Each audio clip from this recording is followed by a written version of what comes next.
చివరికి రేవంత్ రెడ్డి కూడా దీని మీద మాట్లాడక తప్పని పరిస్థితి ఏర్పడింది. ఆయన కూడా అదేది గోడ మీద పిల్లి వాటంతో ప్రవర్తిస్తున్నట్టు కనబడుతుంది. వాళ్ళు అరెస్ట్ చేయకుండా ఆహ్, ఆయనే తండ్రే వచ్చి అప్పగించాలని రేవంత్ రెడ్డి చెప్పడం కూడా ఒక హాస్యాస్పదంగా ఉంది. ఎందుకంటే వాళ్ళ తండ్రులు అప్పగిస్తారా లేదనే దాంతో సంబంధం లేదు. అట్లనుకుంటే అన్ని పోక్సో కేసుల్లో కూడా వాళ్ళ తండ్రులు, వాళ్ళ ఫ్యామిలీ మెంబర్స్ తెచ్చి అప్పగించాలని రూల్ పెట్టొచ్చు కదా! అట్లెవరు చేస్తారు? ఏ తండ్రి కూడా తన కొడుకుని తీసుకొచ్చి అప్పగిస్తాడా? అప్పగించడు. కాబట్టి అది కాదు ఇక్కడ మ్యాటర్. మ్యాటర్ ఏందంటే అసలు సిట్ ఎందుకు ఎయ్యాల్సొచ్చిందో చెప్పుండాలి ఆయన. ఏం అవసరం ఏర్పడింది సిట్? సిట్ ఎప్పుడేస్తారు? ఒక కాంప్లెక్స్ కేసు ఉండి, చాలా పెద్ద స్థాయిలో ఇన్వాల్వ్ అయ్యింది. దాంట్లో అనేక అంశాలు ఉండి, అది మామూలు పోలీసులు విచారించలేరు కాబట్టి ప్రత్యేకమైన స్పెషలైజేషన్ ఉన్న పోలీసు టీంతో, ఇన్వెస్టిగేటివ్ టీంతో సిట్ వేయాలి. దీంట్లో సిట్ వేయడానికి ఏముంది? క్లియర్‌గా ఉంది. వాళ్ళు ఇప్పుడు అరెస్ట్ చేయాలి, కోర్టుకి పెట్టాలి. దాని తర్వాత దీంట్లో ఆ అమ్మాయి చెప్పిన దాంట్లో ఎంతవరకు నిజం ఉంది, ఏంటి అనేది ప్రూవ్ అవుతుందా లేదని చూడాలి. సాక్ష్యాలు ఏమున్నాయి అవన్నీ కోర్టుకి ఛార్జ్‌షీట్ పెడతారు. దాని తర్వాత ట్రయల్ జరుగుతుంది. అది ప్రాసెస్. ఎందుకంటే పోక్సో అనేది వెరీ సివియర్ యాక్ట్ అది. 2012లో పెట్టారు. దాని తర్వాత 2019లో సవరణలు జరిగాయి. Protection of children from sexual offences. అంటే ఇది జెండర్ న్యూట్రల్ యాక్ట్ అంటారు దీన్ని. అబ్బాయిలకైనా అమ్మాయిలకైనా మైనర్ అంటే 18 ఏళ్ల కంటే చిన్నవాళ్ళు వాళ్ళ అనుమతి తప్పే. ఎందుకంటే వాళ్ళకి ఆ ఏజ్‌లో విచక్షణ శక్తి ఉండదు.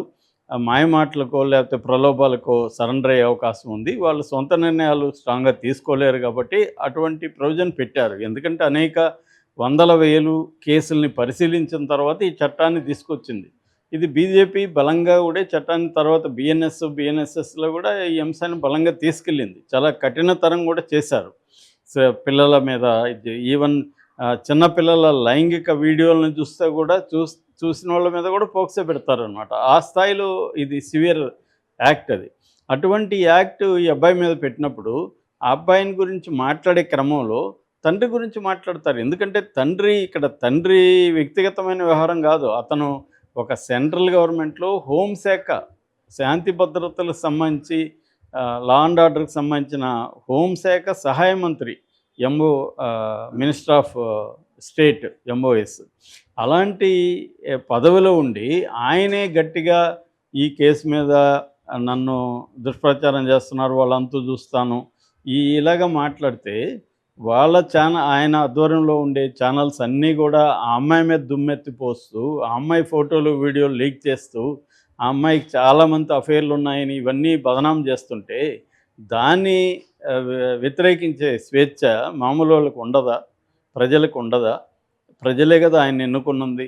ప్రజల వల్లనే కదా ఆయన అక్కడ పోస్ట్ మంత్రి అయ్యాడు. సో అలాంటి వ్యక్తి తన అంటే దేశంలో శాంతి భద్రతలు చూడాలి. వాళ్ళే బీజేపీ వాళ్ళు ఈ చట్టాన్ని బలంగా తర్వాత చేంజెస్ తీసుకొచ్చారు. అలాంటి చట్టాన్ని అతిక్రమించి తను కొడుకుని ప్రొడ్యూస్ చేయకుండా దాచిపెడితే దాని గురించి చర్చించే హక్కు ప్రజలకు లేదా, మీడియాకి లేదా అనేది ఇక్కడ పెద్ద ప్రశ్న. అంటే మీడియా గొంతు, ప్రజల గొంతు నొక్కి అన్ని వ్యవస్థల గొంతులు నొక్కేశారు ఆల్రెడీ. ఇప్పుడు ఇది కూడా నొక్కడానికి ఈ చర్య దోహదపడుతుందా అనేది బిగ్ ప్రశ్న. రెండోది ఏంటంటే దానివల్ల ఎవరు కూడా ఏమి ఆగే ప్రసక్తి ఉండదు. ఎన్ని క్లోజ్ చేస్తారు? వస్తూనే ఉంటాయి, పుడతానే ఉంటాయి. ఎందుకంటే ప్రజల్లో బాగా నెగిటివిటీ దీని మీద, వాళ్ళ ఫ్యామిలీ మీద నెగిటివిటీ వెళ్ళిపోయింది. వాళ్ళు నమ్ముతున్నారు ఈ అమ్మాయి వాలంటరీగా వెళ్ళిందా లేదా అనేది సెకండరీ అంశం. పోక్సో కేసు వర్తిస్తుందా లేదా అనేదే ప్రైమరీ. దానికి ప్రధానంగా ఏజ్ నిర్ధారణ కావాలి. అది ఆల్రెడీ పేట బషీర్ బాగోళ్ళు నిర్ధారణ చేసేశారు.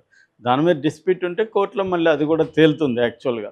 కానీ ఇప్పటివరకు అందుతున్న సమాచారం మేరకు 2 బర్త్ సర్టిఫికేట్లలో కూడా 2008 ఆగస్టు 12 ఒక దాంట్లో ఉంటే 2010 ఆగస్టు 12 ఉంది.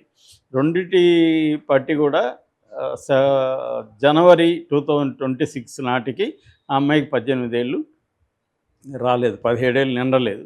కాబట్టి పోక్సో ఖచ్చితంగా వర్తిస్తుంది. వర్తించినప్పుడు అతన్ని అరెస్ట్ చేయాలి. అది చేయకుండా దాని మీద చర్చించొద్దు, మా పేర్లు బయటకు రావద్దు, అంటే అలాగే మీరేమో బాధితురాలి పేరు పెడుతున్నారు బయట. బాధితురాలి ఫోటో పెడుతున్నారు. బాధితురాలి క్యారెక్టర్‌ని బ్యాడ్‌గా బయట ప్రొజెక్ట్ చేస్తున్నారు. వేరే వాళ్ళు మాత్రం మాట్లాడొద్దనేది ఏ రకమైన ప్రజాస్వామిక చర్య అనేది చూడాలి.